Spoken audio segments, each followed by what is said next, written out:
భగవద్గీత అధ్యాయం 3 శ్లోకం 11 నుండి 15 వరకు. భగవద్గీత అధ్యాయం 3 శ్లోకం 11. దేవాన్ భావయతానేన తేభ్యో భవ్యంతు వహ పరస్పరం పరస్పరం భావయంతః శ్రేయః పరమవాప్స్యత. సారాంశం: యజ్ఞం అంటే నిస్వార్థ కర్తవ్యానికి సూచకం. దాని ద్వారా దేవతలు, ప్రకృతి శక్తులు సంతోషిస్తారు. అవి మనకు కావలసిన ఫలాలను ఇస్తాయి. మనుషులు, ప్రకృతి పరస్పరం సహకరించాలి. ఈ సహకారం శ్రేయస్సు మరియు సమృద్ధిని అందిస్తుంది. భగవద్గీత అధ్యాయం 3 శ్లోకం 12.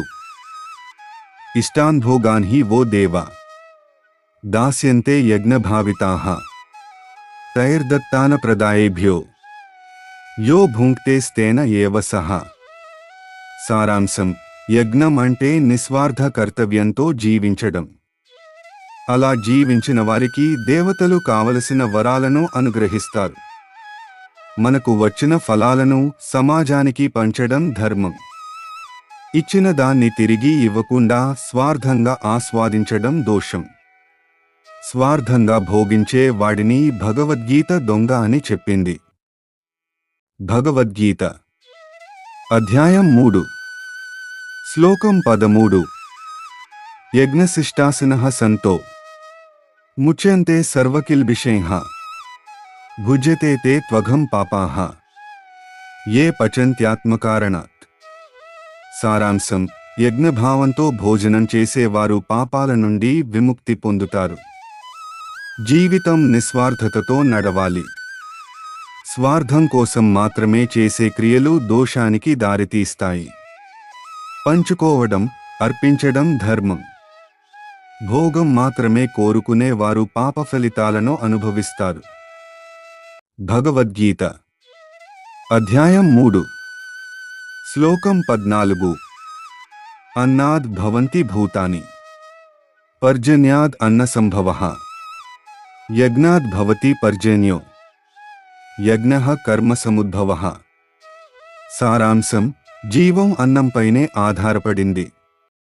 అన్నం వర్షం వల్ల లభిస్తుంది. వర్షం యజ్ఞం వల్ల ఏర్పడుతుంది. యజ్ఞం ధర్మపూర్వక కర్మల ఫలితం. కర్మ, యజ్ఞం, వర్షం, అన్నం, జీవం అనే చక్రాన్ని గీత వివరిస్తుంది. భగవద్గీత అధ్యాయం 3 శ్లోకం 15.